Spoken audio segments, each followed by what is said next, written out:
കൊച്ചി കോർപ്പറേഷനിൽ ഒരു മേയറെ കണ്ടെത്താൻ വേണ്ടിയിട്ട് എന്തിനാണ് ഇത്ര കാലതാമസം വരുത്തുന്നത്? കൊച്ചി കോർപ്പറേഷനിൽ UDF-നെ അധികാരത്തിലെത്തിച്ചതിൻ്റെ മുഴുവൻ അവകാശവും തനിക്കാണ് എന്ന് വരുത്തി തീർക്കുക എന്ന സതുദ്ദേശത്തോടു കൂടി അദ്ദേഹം ചെയ്തിട്ടുള്ള ഒരു വലിയ കാര്യമാണ് ആ മാർച്ച് എന്ന് പറയുന്നത്. ഈ വരാപ്പുഴ രൂപത എന്ന് പറയുന്നത് ലത്തീൻ രൂപതയാണ്. ഈ ലത്തീൻ രൂപത VK മിനിക്ക് വേണ്ടി രംഗത്ത് വന്നു എന്ന് പറയുന്നതിൽ എന്തർത്ഥമാണുള്ളത്? എല്ലാ സമരമുഖങ്ങളിലും കോൺഗ്രസിന്റെ ഏറ്റവും മുൻപന്തിയിൽ നിൽക്കുന്ന ദീപ്തി മേരി വർഗീസിനെ എന്തുകൊണ്ട് VD സതീശൻ പരിഗണിക്കുന്നില്ല? അതിന് VD സതീശൻ പറയുന്ന ഒരു ചില കാര്യങ്ങളുണ്ട്. അതായത് ഈ ദീപ്തി മേരി വർഗീസിന്റെ ഭർത്താവ് ഹിന്ദുവാണ് എന്ന്, ഏറ്റവും വലിയ മതേതര സ്വഭാവത്തോടു കൂടി പ്രവർത്തിക്കുന്ന ഒരു പാർട്ടിയാണ് ഇന്ത്യൻ നാഷണൽ കോൺഗ്രസ് എന്നൊക്കെ അവകാശപ്പെടുന്ന സമയത്താണ് ലത്തീൻ സഭ പറഞ്ഞു, അല്ലെങ്കിൽ ലത്തീൻ സമുദായാംഗങ്ങളുടെ തീരുമാനം ഈ ഷൈനി മാത്യുവിനെ ആക്കണമെന്നാണ്. കോൺഗ്രസിന്റെ ഏറ്റവും നല്ലൊരു വനിതാ മുഖമാണ് ദീപ്തി മേരി വർഗീസ് എന്ന് നമുക്ക് പറയാതിരിക്കാൻ വേണ്ടി വയ്യ. ആക്ഷേപങ്ങൾ പലർക്കുമെതിരെ പലതും വന്നേക്കാം. കാരണം VD സതീശനൊപ്പം തന്നെ പ്രവൃത്തി പരിചയമുള്ള നേതാവാണ് ദീപ്തി മേരി വർഗീസ് എന്ന് പറയുന്നത്. നമസ്കാരം. കൊച്ചി മേയറെ കണ്ടെത്താൻ എന്താണ് ഇത്ര കാലതാമസം? ഈ കൊച്ചി മേയറെ കണ്ടെത്താൻ കാലതാമസം എന്താണ് എന്ന് ചോദിച്ചു കഴിഞ്ഞാൽ, ഇപ്പോഴും ഈ അഭിനയിക്കുന്ന മനുഷ്യരെ കണ്ടിട്ടില്ലേ?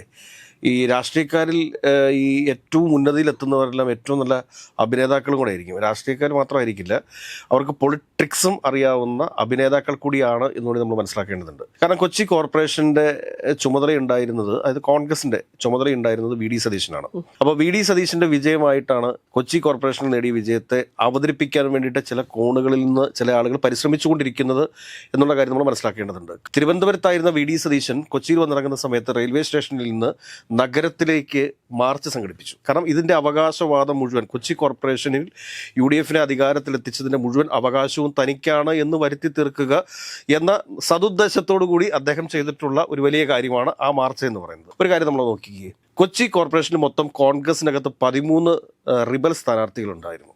ഇതിൽ ഒരു സ്ഥാനാർത്ഥിയെങ്കിലും പിൻവലിപ്പിക്കാനായിട്ട് VD സതീശന് സാധിച്ചിട്ടുണ്ടോ? സാധിച്ചിട്ടില്ല. അതിലൊരു റിബൽ വിജയിച്ചു. ബാസ്റ്റിൻ ബാബു എന്ന് പറയുന്ന ഒരു റിബൽ സ്ഥാനാർത്ഥി വിജയിച്ചു. ചെറുപ്പക്കാരനാണ് അയാൾ വിജയിച്ചു. അതുകൂടാതെ തന്നെ ഒരു നിയോജക മണ്ഡലം UDF-ന്റെ ചെയർമാന് റിബൽ സ്ഥാനാർത്ഥി ആയതുമൂലം അയാളെ പാർട്ടിക്ക് നഷ്ടപ്പെട്ടു. ഇത്രയും ഗുണങ്ങളാണ് ഈ ഇലക്ഷനോടുകൂടി UDF-ന് കൊച്ചി കോർപ്പറേഷനിൽ ഉണ്ടായിട്ടുള്ളത്. ഇപ്പോഴും കൊച്ചി കോർപ്പറേഷനിൽ ഒരു മേയറെ കണ്ടെത്താൻ വേണ്ടിയിട്ട് എന്തിനാണ് ഇത്ര കാലതാമസം വരുത്തുന്നത്? ഇതിനകത്ത് പലർക്കും പല താല്പര്യങ്ങളുമുണ്ട്. അതായത് ഈ കൊച്ചിയിലെ പല വലിയ താപ്പാനകളുണ്ട്, പണ്ടത്തെ വലിയ താപ്പാനകളുണ്ട്. ശ്രീ K കരുണാകരൻ്റെ കാലഘട്ടത്തിലൊക്കെ ഈ കൊച്ചി ഭരിച്ചുകൊണ്ടിരുന്ന വലിയ താപ്പാനകളുണ്ട്. ഗ്രൂപ്പിൻ്റെ ഒക്കെ വലിയ നേതാക്കന്മാരായിട്ടിരുന്ന ആളുകളൊക്കെ ഉണ്ട്.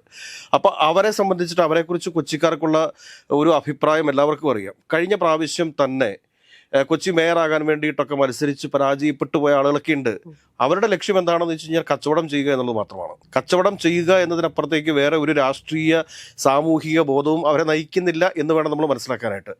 അപ്പോൾ അങ്ങനെയുള്ള ചില ആളുകളുടെ താല്പര്യം സംരക്ഷിക്കാൻ വേണ്ടിയിട്ടാണ് ഇപ്പോൾ ഈ കൊച്ചിയിലെ മേയറെ പ്രഖ്യാപിക്കുന്നതിന് വരുന്നൊരു കാലതാമസം എന്ന് വേണം നമ്മൾ മനസ്സിലാക്കാനായിട്ട്. വരാപ്പുഴ രൂപത VK മിനിക്ക് വേണ്ടിയിട്ട് രംഗത്ത് വന്നു എന്നുള്ളതാണ് VD സതീശൻ്റെയും അതോടൊപ്പം തന്നെ N വേണുഗോപാലിൻ്റെയും ഒക്കെ ഒരു പക്ഷം എന്ന് പറയുന്നത്. ഞാനൊന്ന് ചോദിച്ചുകൊള്ളട്ടെ, ഈ വരാപ്പുഴ രൂപത എന്ന് പറയുന്നത് ലത്തീൻ രൂപതയാണ്. ഈ ലത്തീൻ രൂപത VK മിനിക്ക് വേണ്ടി രംഗത്ത് വന്നു എന്ന് പറയുന്നതിൽ എന്തർത്ഥമാണുള്ളത്? വരാപ്പുഴ രൂപതയാണോ ഇവിടെ സ്ഥാനാർത്ഥികളെ പ്രഖ്യാപിച്ചത്? കോൺഗ്രസ് അല്ല ഇവിടെ സ്ഥാനാർത്ഥികളെ പ്രഖ്യാപിച്ചത്. അതോടൊപ്പം തന്നെ മറ്റൊരു വാദം എന്താണെന്ന് വെച്ച് കഴിഞ്ഞാൽ ലത്തീൻ സമുദായം. അപ്പോൾ മറുവശത്തൊരു വലിയൊരു കാര്യമുണ്ട്, ഷൈനി മാത്യു കഴിഞ്ഞ പ്രാവശ്യവും കഴിഞ്ഞതിന് മുമ്പിലത്തെ പ്രാവശ്യം സൗമിനി ജെയിൻ മേയറായി പോകേണ്ട ഒരു വ്യക്തിയായിരുന്നു. പക്ഷെ അവർക്ക് അവസരം നിഷേധിക്കപ്പെട്ടു. ആ ഷൈനി മാത്യു ഇവിടെ നിൽക്കുന്നുണ്ട്. പക്ഷെ ആ ഷൈനി മാത്യുവിനെ പോലും പരിഗണിക്കാതെ വരാപ്പുഴ രൂപതയുടെ തീരുമാനപ്രകാരം VK മിനിയെ ആക്കണമെന്ന് പറയുന്നു. അപ്പോൾ ഇപ്പുറത്ത് വേറെ വളരെ സീനിയർ ആയിട്ടുള്ള ദീപ്തി മേരി വർഗീസ് ഉണ്ട്. ഈ ദീപ്തി മേരി വർഗീസിന് എന്താണ് പ്രഖ്യാപിക്കാത്തത് എന്നുള്ളൊരു വലിയ ചോദ്യം വരുന്നുണ്ട്. കാരണം ഇത്രയും എക്സ്പീരിയൻസ്ഡ് ആയിട്ടുള്ള എല്ലാ സമരമുഖങ്ങളിലും കോൺഗ്രസിന്റെ ഏറ്റവും മുൻപന്തിയിൽ നിൽക്കുന്ന ദീപ്തി മേരി വർഗീസിനെ എന്തുകൊണ്ട് VD സതീശൻ പരിഗണിക്കുന്നില്ല? ഇതാണ് ഏറ്റവും പ്രധാനപ്പെട്ട ഒരു ചോദ്യം. അതിന് VD സതീശൻ പറയുന്ന ഒരു ചില കാര്യങ്ങളുണ്ട്. അതായത് ഈ ദീപ്തി മേരി വർഗീസിന്റെ ഭർത്താവ് ഹിന്ദുവാണ് എന്ന്. ക്രിസ്ത്യാനിയായി ജനിച്ച ദീപ്തി മേരി വർഗീസ് ഒരു ഹിന്ദുവിനെ വിവാഹം കഴിച്ചപ്പോൾ അത് ദീപ്തി മേരി വർഗീസിനെ ക്രിസ്ത്യാനിയായിട്ട് കൺസിഡർ ചെയ്യാൻ പറ്റത്തില്ല എന്നുള്ളൊരു നിലപാടിലാണ് VD സതീശനും സംഘവും ഉള്ളത്. അപ്പോൾ നമുക്കൊരു മറുചോദ്യമുണ്ടെന്നേ, ഈഴവ സമുദായത്തിൽ ജനിച്ച VK മിനിമോൾ ക്രിസ്ത്യാനിയായിട്ടുള്ള, അതായത് നാടാർ ക്രിസ്ത്യാനായിട്ടുള്ള ഒരാളെ വിവാഹം കഴിച്ചപ്പോൾ എങ്ങനെയാണ് ക്രിസ്ത്യാനിയായിട്ട് മാറുന്നത്? എന്റെ ഒരു സംശയം എന്താ അറിയോ, ക്രിസ്ത്യാനികൾക്ക് മാത്രമേ മേയറാവാൻ അല്ല, അത് ഏറ്റവും പ്രധാനപ്പെട്ട ഒരു ചോദ്യമാണ്. ഇന്ത്യ മഹാരാജ്യത്ത് ഏറ്റവും വലിയ മതേതര സ്വഭാവത്തോടു കൂടി പ്രവർത്തിക്കുന്ന ഒരു പാർട്ടിയാണ് ഇന്ത്യൻ നാഷണൽ കോൺഗ്രസ് എന്നൊക്കെ അവകാശപ്പെടുന്ന സമയത്താണ് ലത്തീൻ സഭ പറഞ്ഞു, അല്ലെങ്കിൽ ലത്തീൻ സമുദായാംഗങ്ങളുടെ തീരുമാനം ഈ ഷൈനി മാത്യുവിനെ ആക്കണമെന്നാണ്, അല്ലെങ്കിൽ വരാപ്പുഴ രൂപതയുടെ തീരുമാനം VK മിനിമോളെ ആക്കണമെന്നാണ് എന്നൊക്കെ പറയുന്ന കോൺഗ്രസിന്റെ ഒരു ഗതികേടിനെ കുറിച്ച് ആലോചിച്ച് നോക്കിക്കേ. ഞാൻ പറയട്ടെ, ഒരു വനിതാ മേയറാണ് കൊച്ചിക്ക് ഇത്തവണ ഉള്ളത്. ഈ വനിതാ മേയറെ തീരുമാനിക്കുമ്പോൾ പാർട്ടിയിലുള്ള അവരുടെ പ്രവൃത്തി പരിചയമല്ലേ നോക്കേണ്ടത്?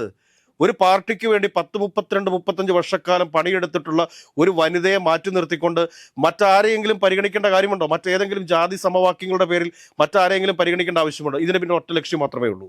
VK മിനിമോളെ ആക്കാൻ വേണ്ടിയിട്ടാണ് VD സതീശന് താല്പര്യം. VD സതീശന് മാത്രമല്ല, JB മേത്തർ ഉൾപ്പെടെയുള്ള ആളുകൾക്ക് താല്പര്യം VK മിനിമോളെ ആക്കാൻ വേണ്ടിയിട്ടാണ്. അത് കച്ചവട താല്പര്യങ്ങളാണോ? അത് കച്ചവട താല്പര്യങ്ങൾ തന്നെയാണ്. അവരുടെ കൈപ്പിടിയിൽ ഒതുങ്ങി നിൽക്കുന്ന ആളായിരിക്കും VK മിനിമോൾ എന്ന് പറയുന്നത്. പക്ഷെ ദീപ്തി മേരി വർഗീസ് ഒരിക്കലും ഇവരുടെ കൈകളിൽ നിൽക്കത്തില്ല.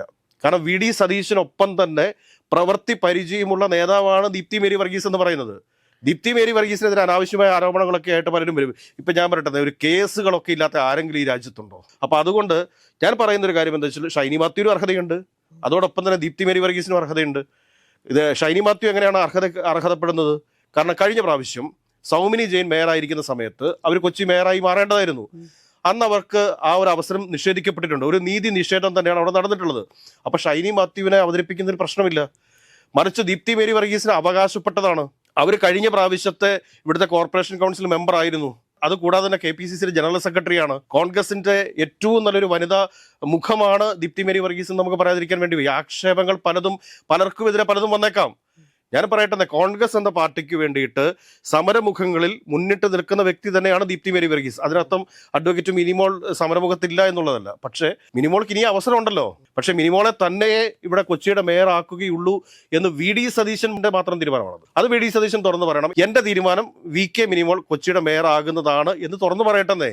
എന്തിനാണ് സൈലന്റ്? ഞാൻ നിഷ്പക്ഷനാണ്. എനിക്ക് ദീപ്തി മേരി വർഗീസ് ആയാലും കുഴപ്പമില്ല, എനിക്ക് VK മിനിമോൾ ആയാലും കുഴപ്പമില്ല, എനിക്ക് ഷൈനി മാത്യു ആയാലും കുഴപ്പമില്ല എന്നുള്ള നിലപാട് എന്തിനാണ്? ഒരു അഴകുഴഞ്ചൻ നിലപാട് എന്തിനാണ് VD സതീശൻ എടുക്കുന്നത്?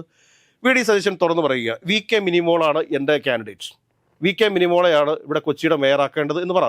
അപ്പോൾ ഇവിടുത്തെ മാധ്യമങ്ങൾ പറഞ്ഞോളും VD സതീശന്റെ കച്ചവട താല്പര്യം എന്താണ്, അഡ്വക്കേറ്റ് JB മേത്രമ്പിയുടെ കച്ചവട താല്പര്യങ്ങൾ എന്താണ്, N വേണുഗോപാലിന്റെ കച്ചവട താല്പര്യങ്ങൾ എന്താണ്, ഇവിടുത്തെ കോൺഗ്രസ് പ്രവർത്തകരുടെ താല്പര്യം എന്താണ്, ഇതൊക്കെ പറയുമല്ലോ. VD സതീശന്റെ മുമ്പിലത്തെ പ്രധാന പ്രശ്നം എന്ത് എന്ന് ചോദിച്ചു കഴിഞ്ഞാൽ, ദീപ്തി മേരി വർഗീസ് വന്നു കഴിഞ്ഞാൽ VD സതീശനേക്കാൾ ഈ പാർട്ടിക്കകത്ത് എക്സ്പീരിയൻസ്ഡ് ആയിട്ടുള്ള ഒരു ലേഡിയാണ് അവർ. VD സതീശൻ പറയുന്നതൊക്കെ 2 വട്ടം ആലോചിച്ചതിന് ശേഷം മാത്രമേ ദീപ്തി മേരി വർഗീസ് നടപ്പിലാക്കത്തുള്ളൂ. അപ്പം അങ്ങനെയൊക്കെയുള്ള ഒരു രാഷ്ട്രീയ സാഹചര്യം നിലനിൽക്കുന്ന സമയത്ത് നിലപാടുകളുടെ രാജകുമാരം ചെയ്യേണ്ടതെന്ന് വെച്ചാൽ പാർലമെന്ററി പാർട്ടി വിളിച്ചുകൂട്ടുക. പാർലമെന്ററി പാർട്ടി വിളിച്ചുകൂട്ടിയതിനു ശേഷം അതിൽ ഭൂരിപക്ഷം ആർക്ക് കിട്ടുന്നോ, ഏത് സ്ഥാനാർത്ഥിക്ക് കിട്ടുന്നോ അവരെ മേയറാക്കാൻ വേണ്ടിയിട്ടുള്ളൊരു തീരുമാനമാണ് കൈക്കൊള്ളേണ്ടത്. മറിച്ച് പാർട്ടി തന്നെ ഒരു തീരുമാനം എടുക്കുകയാണെങ്കിൽ അതിന് മുൻതൂക്കം നൽകേണ്ടത് ഏതെങ്കിലും സഭയുടെ തലവൻ പറയുന്നതല്ല കേൾക്കേണ്ടത്. സഭയുടെ തലവൻ പറയുന്നതിന് ബഹുമാനം കൊടുക്കുക, അവരുമായിട്ട് കാര്യങ്ങൾ സംസാരിച്ച് അവരെ മനസ്സിലാക്കിയതിനു ശേഷം പ്രവൃത്തി പരിചയം ആർക്കാണ് കൂടുതലുള്ളത്, അതല്ലെങ്കിൽ കഴിഞ്ഞ പ്രാവശ്യം ആർക്കാണോ നീതി നിഷേധിക്കപ്പെട്ടത്, അവസരം നിഷേധിക്കപ്പെട്ടത്, അവർക്കല്ലേ അവസരം കൊടുക്കേണ്ടത്. അതിന് പറയുന്ന ന്യായങ്ങളാണെന്ന് നമ്മളെ അതിശയപ്പെടുത്തി കളയുന്നത്. കാരണം ഒന്ന് ആലോചിച്ച് നോക്കൂ, ക്രിസ്ത്യാനിയായി ജനിച്ച ദീപ്തി മേരി വർഗീസ് ഹിന്ദുവിനെ വിവാഹം കഴിച്ചതോടുകൂടി അവരെ ക്രിസ്ത്യാനിയായിട്ട് കണക്കാക്കാൻ പറ്റത്തില്ല എന്ന് VD സതീശൻ പറയുന്ന സമയത്ത് മറുവശത്ത് ഒരു മറുഭാഗമുണ്ടല്ലോ, ഈഴവയായി ജനിച്ചിട്ടുള്ള VK മിനിമോൾ നാടാർ ക്രിസ്ത്യാനിയെ വിവാഹം കഴിച്ചാൽ അപ്പം തന്നെ ക്രിസ്ത്യാനിയായിട്ട് മാറുമോ? ഒന്ന് പറഞ്ഞു തന്നാൽ മതി. അപ്പോൾ VD സതീശനെ സംബന്ധിച്ചിട്ട് ഈ 2 വള്ളത്തിൽ കാല് ചവിട്ടി നിന്നുകൊണ്ട് എല്ലാവരുടെയും നേതാവായി മാറാൻ വേണ്ടിയിട്ട് ശ്രമിക്കുന്ന ആ രീതി ശരിയല്ല. ഇന്നലെ വിഷ്ണുവരൻ ചന്ദ്രശേഖരനെ UDFിലെടുത്ത അതേ ഗതികേടിലേക്ക് വീണ്ടും പോകരുത് എന്നാണ് പറയാനുള്ളത്. കൊച്ചി മേയറെ ഒന്നെങ്കിൽ അവരുടെ പാർലമെന്ററി പാർട്ടി തീരുമാനിക്കട്ടെ, അതല്ലെങ്കിൽ പ്രവൃത്തി പരിചയമുള്ള ആളുകളെയാണ് ആ സ്ഥാനത്തേക്ക് വരേണ്ടത്. കുറച്ചുകൂടി പക്വതയുള്ള ആളുകളാണ് ആ സ്ഥാനത്തേക്ക് വരേണ്ടത്, വിദ്യാഭ്യാസമുള്ള ആളുകളാണ് ആ സ്ഥാനത്തേക്ക് വരേണ്ടത്. അത് വെച്ച് നോക്കുമ്പോഴത്തേക്ക് ദീപ്തി മേരി വർഗീസും ഷൈനി മാത്യുവും ഒക്കെ അർഹതയാണ്.